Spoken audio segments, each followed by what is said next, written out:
be ready for that if you're gonna join a minor league baseball team.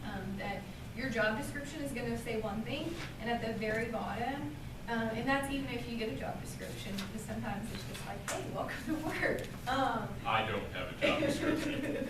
At the very bottom, because it's like all encompassing, if it's the ballpark, it's it. But at the very bottom, it's gonna say other duties as assigned, and those, you name it, they can think of it. We also have community development, so if working with the community and being out in the community is something that you enjoy, we have our own foundation, the RoughRiders Foundation, and so we have someone on staff full-time who works with a lot of our community groups and keeps us out involved in the community. Game entertainment, like I mentioned before, our director of game entertainment has a staff that put on the show every 70 games. Merchandise and retail, we have a merchandise manager for our team store. She gets to design all of the merchandise that people buy. So, you know, you look at a shirt in the team store, and it's kind of her idea. She sees what else is going on in minor league baseball and major league baseball, kind of matches everything up, and then those are the products that we've ordered. And staying on top of the trends and everything like that, especially with Under Armour, and that's one of the contracted vendors for us. Whenever Jordan Spieth was playing really well, then of course we got his Under Armour line in the team store, some of it, and then put riders on it and stuff like that. And then we have a whole other division over on the food and beverage side with our catering company that works in-house. One thing to note, and going back to that wearing a lot of hats too, is you might be really interested in one of these aspects, but the reality is too, like, you're going to do a little bit of all of it, especially in minor league baseball. That's industry-wide. It doesn't matter what team you work for or anything like that. You're going to have your hand in this stuff.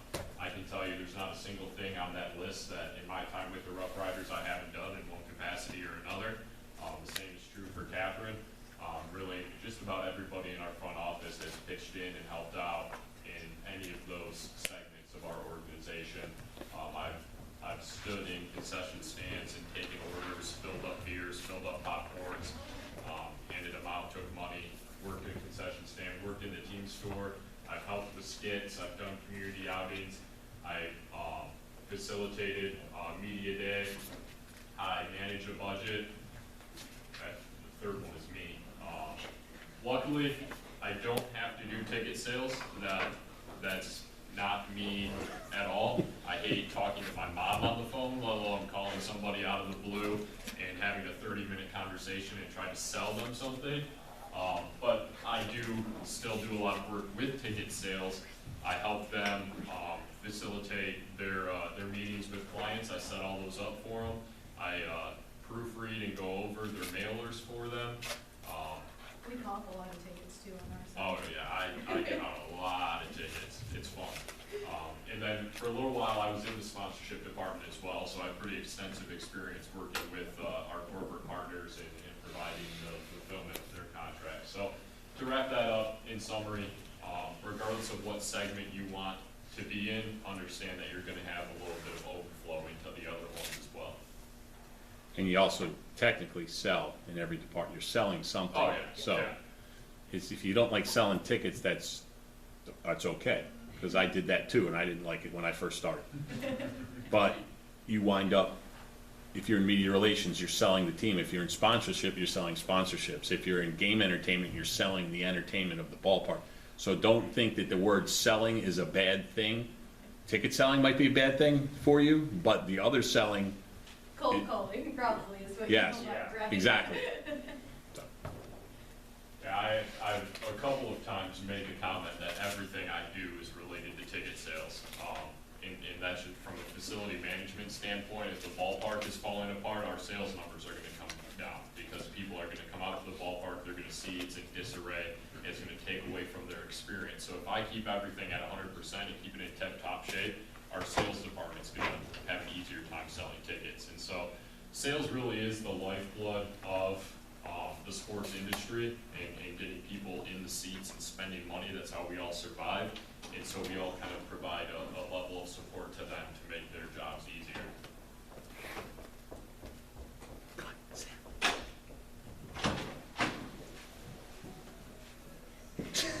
Dr. Bennett, do you need to use the printer? Go ahead. Yes, I'm so sorry. Hi, welcome. Hi, I'm sorry. I have it, it's in my binder, but she told me. She's gonna listen. Next slide? Yes. Okay. This is perfect timing for Kelsey to walk in. But some advice that we have for you guys, we always start with education because of course we're in a school, so that's what is the right thing to do, right? No, I'm just kidding. It is the right thing because your education is extremely important. Going to class, and not only whenever you're in high school, it's required for you guys, so you're kind of stuck, but in college, it's really easy to not go to class. We encourage you to go to your class, listen to your professors, pay attention. Scott will tell you what he did. It's important. Do it, okay? For those of you who are probably going to be majoring in sport management whenever you get to college, you're going to have those opportunities, again, to get out of class experience as well. So both of those are equally important. But listen to your professors, listen to your teachers. There's a lot of experience out there. There's a lot of things that they know that you don't. There's a lot of doors that they can open that you can't always open yourself. So we highly encourage building relationships, using your education and really learning. And then also paying attention. Don't just go to a college just because you want to go to a college. Kelsey is going to go to Texas A&M because that's the best university there is.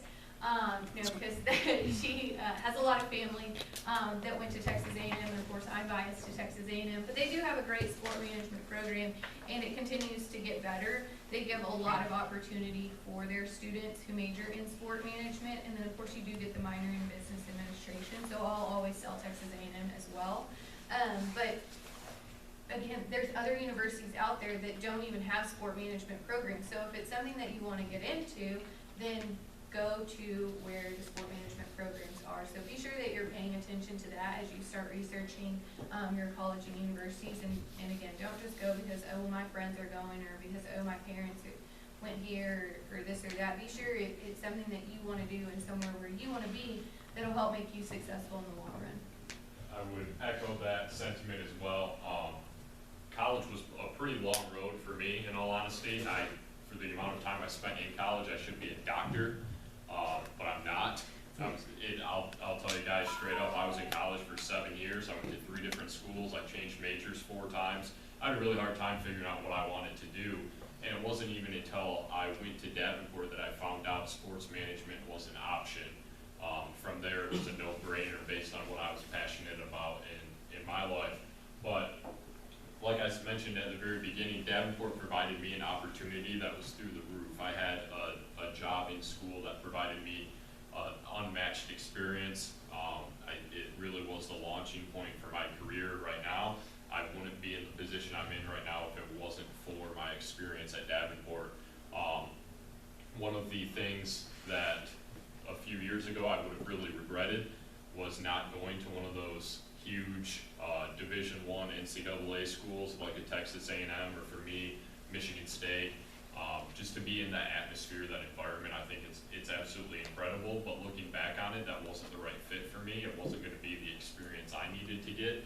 And so it's really important that you guys actually take the amount of time to find the right fit for you as an individual, find out where the programs are.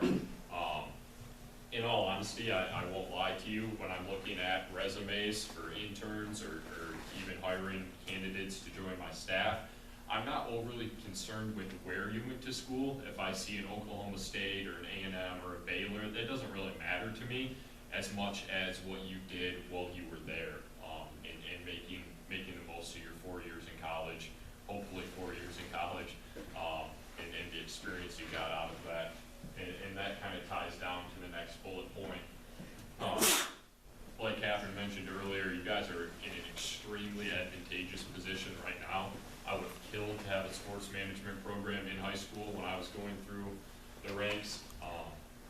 But I'm going to touch on it a little bit more on the next slide or two here too. But you guys have the experience right now. You're shadowing, you're networking, you're doing internships. Those are things that a lot of people aren't doing until their junior or senior years of college. So you're 3-4 years ahead of the game in that regard.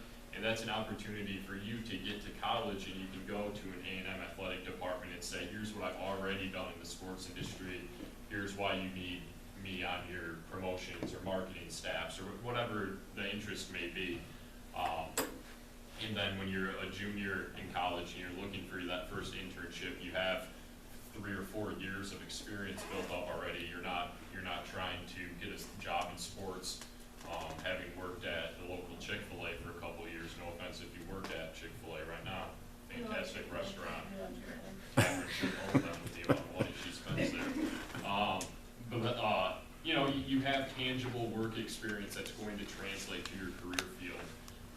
A lot of times right now, I mean, people my age, I was fortunate to have a job in college in athletics, but people my age, they're still in their first jobs in sports, still trying to gain that entry level experience, and you guys already can do that before you even leave high school. It's just phenomenal. And one thing on shadowing is that, you know, we're going to hire our team of interns every summer, and typically we hire collegiate level interns. We do work, of course, with Frisco ISD during the school year, and we have 2 high school interns at our facility right now that will be with us from September to May. They both did a fantastic job, and they were hired on to join the game day staff over the summer. And so again, he'll touch on that aspect of it. But for our collegiate interns, we go through every single resume, and we get over 500 for our summer internships that run mid-May through mid-August, and we're looking for that experience. What have you done? Again, not that you have a great school that you went to, but what did you do while you were there, and how can that relate to us, and what can we do to assist? So with high school students, it's kind of that borderline for us right before we're hiring you. But one thing we recommended last year whenever we spoke was to hang on to our information. If there's ever a time that you want to come out and shadow and see what we do, we recommend coming on a game day, which Kelsey got to join us in August for that, and follow us around. So it's a little bit lighter for a typical game day, but you know, we recommend the Friday and Saturday, and I think yours was a Friday night that she came, and so she got to spend half the day with us, and then all the way into the night. And she'll tell you, we did sit down for a little bit so that I could eat, but other than that, it was pretty nonstop. So if seeing what we do is something that's interested in you, then for sure, you know, hang on to our information and let us know during the summertime whenever your schedule is a little bit more freed up, not sports, soccer, you know, during the soccer season and stuff, or any other sports that you guys might play.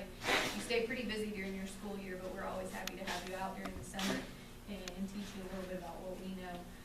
In that line, don't ever be afraid to reach out to somebody else. If being in minor league baseball is not something that you want to do, if you want to maybe look into the Dallas Cowboys, there are people who will tell you no, and that's okay. You'll find that out with cold calling. They tell you no all the time, so you're getting good at hearing no. But they're more than likely there's going to be somebody out there who's similar to us that'll say yes. And so always try. Again, whatever sports arena that you want to be in, just reach out.